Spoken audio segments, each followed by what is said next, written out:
Bags down, spikes on. Welcome to the track. My name is Colin Weitzman. I'm going to be your host for this episode of Track World News. And a bunch of things have happened since we've talked last. So definitely want to get into that. First, before we start the episode, make sure that you share with a friend, you subscribe, you like, you choose to follow, give us a rating, all that good stuff helps us know that you're enjoying the show, and I really do appreciate it. We're seeing a lot of growth, and it's really super exciting. So first, three stories we're going to get into. We're going to look into the history, Tommy Smith and John Carlos photo that just recently surpassed one of the most iconic photos in all of track history. Klay Thompson, he has some notes about track and field. What did he say? What does it mean for the sport? And does it actually mean anything? And then we're going to finish up the show talking about indoor track. Is it dead? Is it over? What's happening this year? We want to see. We need to know. So we're going to get into all of those three. First, I mentioned, we want to talk about the anniversary of the iconic photo with Tommy Smith and John Carlos. For those that don't know, it's the photo of the two black track athletes standing on the podium with their fists up with the black gloves on. Those are Tommy Smith, who was the champion, and John Carlos, who was in third place. The anniversary of when this happened was October 16th, 1968, 52 years ago in Mexico City. Give a little background on what happened. It was the 200-meter championship. Tommy Smith actually won. He got the world record at the time for it, and John Carlos came in third. This guy that came in second place, white guy from Australia, Peter Norman. He was a big supporter of civil rights and supporting what both Tommy Smith and John Carlos did. Gonna give some fun facts and some interesting backsight on that photo, what happened before, what happened after. So, as I mentioned, Peter Norman, huge supporter of the cause, he actually was the one that suggested that John Carlos wear the glove because he had forgotten his black glove at the Olympic Village, so he wasn't able to use it. And it was Peter Norman that suggested, hey, why don't you use the other glove from Tommy Smith? That's why one of them's wearing a left-hand glove, one of them's wearing a right-handed glove. There's a lot of different symbolism within what happened, so we're going to kind of go over it. So if you take a second, pull up the picture, and you can walk this through. So first, Tommy Smith, he wore a black scarf that was supposed to represent black pride. Both of the athletes received their medals without their shoes on, and they were wearing black socks that were supposed to symbolize the black poverty that was going throughout the United States. All three of the podium finalists, if you look, they're wearing a button, a blue button that's for the Olympic Project for Human Rights. As I mentioned, all three of them were big supporters of seeing African Americans, black people across the world, marginalized societies being raised up into being treated like equals. And it was great to see that it's not just the two Americans, but the Australian as well, who was a big supporter.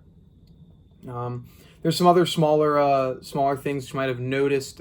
John Carlos, he actually had his track jacket unzipped, which was not supposed to happen. You're supposed to have your jacket fully zipped during this event, but that was supposed to represent the middle class America and all of the black African Americans that are going through it as well. So a lot of symbolism within the photo, means a lot. And of course, the main focal point was wearing the black glove, which is supposed to represent with like the Black Panthers and black pride and strength within the black community. So a lot of symbolism within that picture, and just having that anniversary not too long ago, pretty interesting. They did get in a lot of backlash, actually. So the IOC, right after this, wanted to ban the two men from the Olympics forever. Originally, the U.S. stuck up for them, and they're like, hey, no, we're not going to do that. But then after the IOC had said, hey, if you don't ban them, then we're just going to ban the entire U.S. track team for the rest of the Olympics. And they're like, okay, well, settle down, don't do that. And so the United States ended up banning them from competitions, and they never compete. I do not believe they competed internationally again. Don't quote me on that. But yeah, I don't believe they ever competed again because of the ban. They never had to give away their medals, though, but Yeah, they weren't competing again. Peter Norman also received some criticism, obviously, for supporting this in Australia, and the two men were very supportive of Peter Norman. He passed away a little while ago, and both of the men were present at the funeral, and I believe they carried his casket as well. So very iconic photo. A lot of stuff that I didn't know that was going on behind the scenes and what actually happened to the athletes and all that stuff. But one of the most famous images of all time. Very interesting to see the background on that. Next, want to get into Klay Thompson. So recently, as well, not recently, but last year, Klay Thompson tore his ACL, or it was like a micro tear or something like that. He was out for the season, wasn't able to compete this past year because of an incident that happened in the playoffs 2 years ago. And so right now he's really starting to get back into things. He's been doing a lot of cardio, fitness, things of that nature. And so there has been a couple Instagram photos of and videos of Klay Thompson working out at a local track, running, jumping, doing all that type of stuff. And so he, in an Instagram Live, I think it was, or was on his Instagram story, was giving credit to track and field, saying, man, this is a different type of grind. This is difficult. He was giving kudos to all the athletes that are out there grinding, because he recognized, hey, this is hard.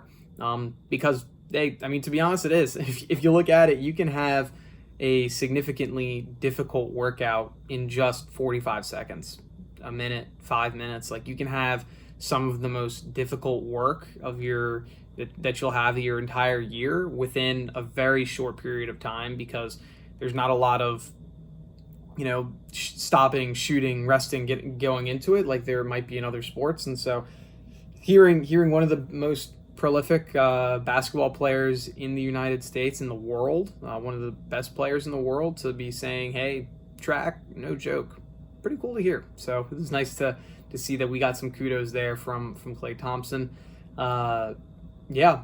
Next, want to go into track and field. Indoor track and field, is it dead? Yes and no. And here's why I say that. So one thing on a good note, we'll start on a good note, that you might have noticed is that all athletes that are competing in winter sports, this includes indoor track and field, basketball, I'm drawing a blank on some other sports, volleyball? Not sure. I can't remember. But indoor winter sports, all of the athletes are going to be granted an extra year of eligibility, regardless of how many competitions they participate in this year. That's huge. So what does that mean for the sport as a whole? That means that athletes are now going to be given 5 potential years of eligibility to compete in. 5 years compared to 4 years that you're usually allowed to compete in every other year in collegiate sports. And so now they're allowed to compete in 5 seasons over a 6-year period.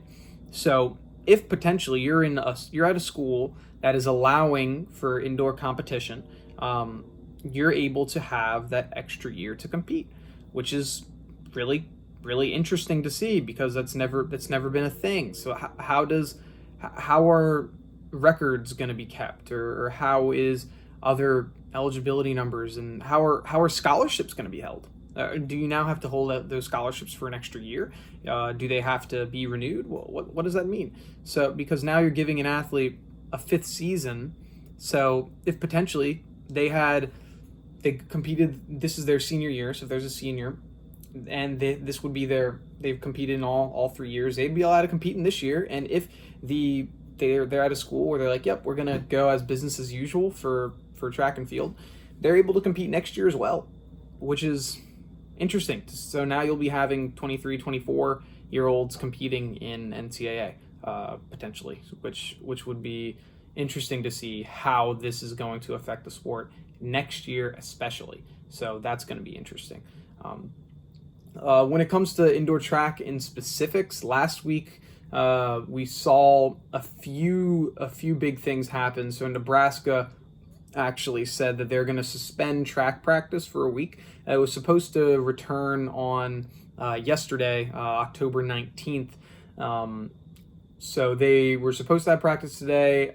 We don't know if they did yet. News didn't break, but they're suspending for a week because there was an outbreak within the team that obviously doesn't bode good for indoor meets that will be coming up. And also, briefly, we had spoken about it last week, and the NEC First Division One conference, I believe, that announced they're canceling their indoor championships for this season, which is upsetting because there's a lot of those athletes, and I competed in the NEC that are no longer going to be able to follow their dreams and be collegiate athletes or whatever that might be. So it's upsetting to see that, especially so early on in the year. If I had to guess why, it was probably because they had to rent out the building because none of the schools have indoor tracks that could be competed on. And so my guess is like, hey, we're not able to rent out the Ocean Breeze facility for X amount of dollars, whatever it is, and we don't know if we can do it or if we're even going to continue because the NEC has actually canceled all fall sports. So what are they going to do to have, indoor sports going on as well, which is a completely different story. So that's disappointing to see. It'll be interesting to see what's going to happen there. So what are some solutions? What are some things that I think indoor track can do in order to compete? Okay, so this is my wild theory of how we can have indoor track and field. So this is barring that nothing changes. So this is my solution for having athletes compete during this current climate where you have to have social distancing. There is no vaccine. We don't know what it is. You're still asymptomatic, all that type of stuff. This is my solution for that. I want to let you know, let me make sure I say this before I give my solution. I am no medical expert. I have no idea if this is even logistically possible, and I am just spewing ideas out of my head. I am a washed up athlete that was sports management, has no idea how medical things work, but I'm just giving ideas out there. Okay, so now that we got that out of the way, this is how I think track and field meets are going to run for the indoor in order for it to work. So first, all of the meets are going to be regional. What does this mean? This means that teams are only going to be traveling to schools or states which do not require them to quarantine. So if a school is in New York, they are only going to be competing at schools within New York or are going to be competing at schools that do not require, states that do not require a two-week quarantine after or before going into that state. For example, since I know about Maryland because I went to school in Maryland, for any school like mine, Mount St. Mary's, which is a Maryland school, that would mean that they're only going to be competing at, I believe, 2 different facilities. That this would be my suggestion. So it would be Navy and PG.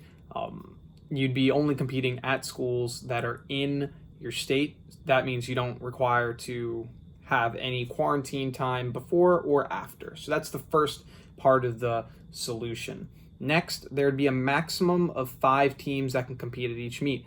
So what does this mean for championships, conference championships, or national championships?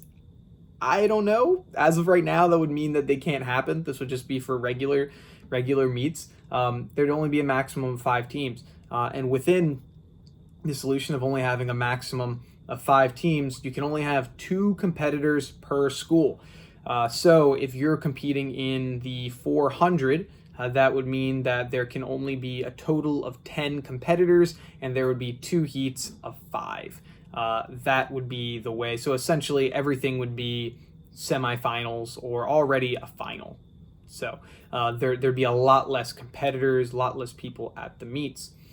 For all the other events, because I know that you're going to be saying, oh, Colin, well, what about the distance events? Or what about any event over 200 meters that is going to have merging of lanes? Because for other events like the 200 or the 400 or 200 or the 60 or the 60 meter hurdles, you can have athletes stagger lanes so you're still socially distanced. But you can't do that in the mile. What, you're going to have everyone stay in one lane for the mile? How's that going to happen? Well, this is because everyone before the competition is going to have to test negative in order to enter the competition and be able to be present at the meet. And then during those events, then there wouldn't be social distancing. I mean, there currently isn't social distancing in football, cross country, or whatever it is, as they're they're competing, and so it'd be the same.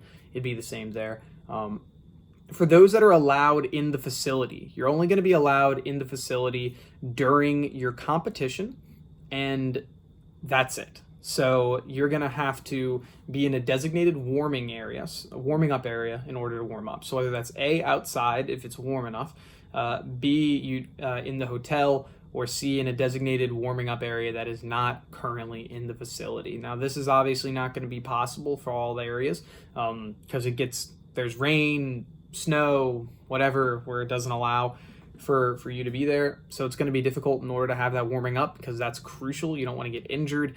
You want to be able to compete at a top level. But this is just a suggestion. I think that you could do that. And so once you compete, you leave. You're not going to be able to cheer on your fans. But I mean, that's all we can say. In regards to the events that are going to be competing. So during the day, I suggest that there are a maximum of 3 events that can be going on at one time. So this is in order to limit the amount of people that are inside the facility. And so that would be a throw, so like shot put. Then you could have a jump, like long jump, and then a run, like the 60 meter, or something like the 400.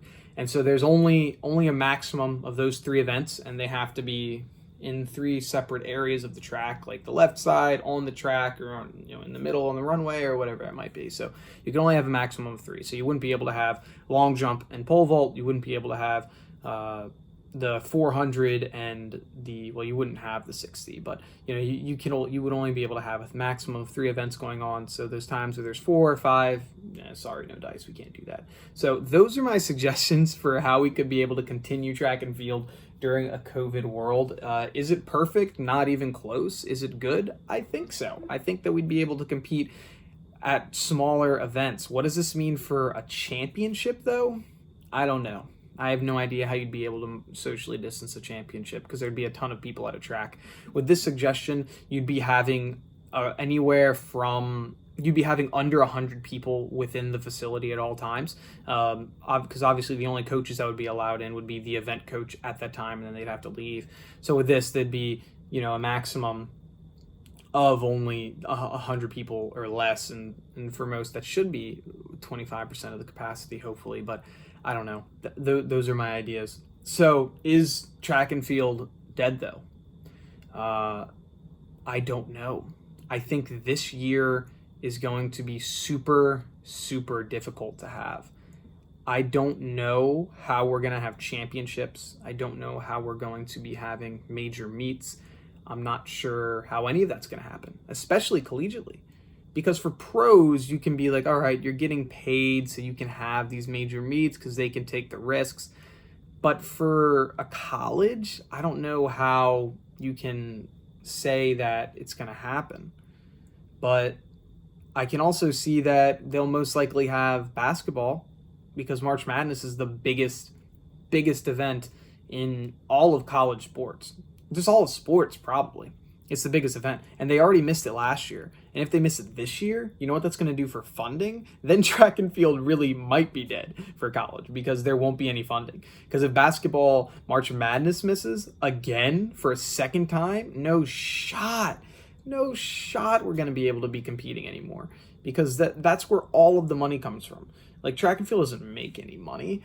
It's all football and it's all basketball. And so if we don't have either of those in a major way, obviously there's some basketball teams that are football teams that have came back and have been able to compete and have some fans in the stands. But for the most part, if we don't have basketball, then I do not know how many of the programs in track and field are going to survive. They might be going the way of Minnesota. They might be going away of William and Mary, unfortunately, because they'd be seeing, hey, you're not bringing money in, but you're costing us $1 million to be able to keep you going, maybe it's not worth having you.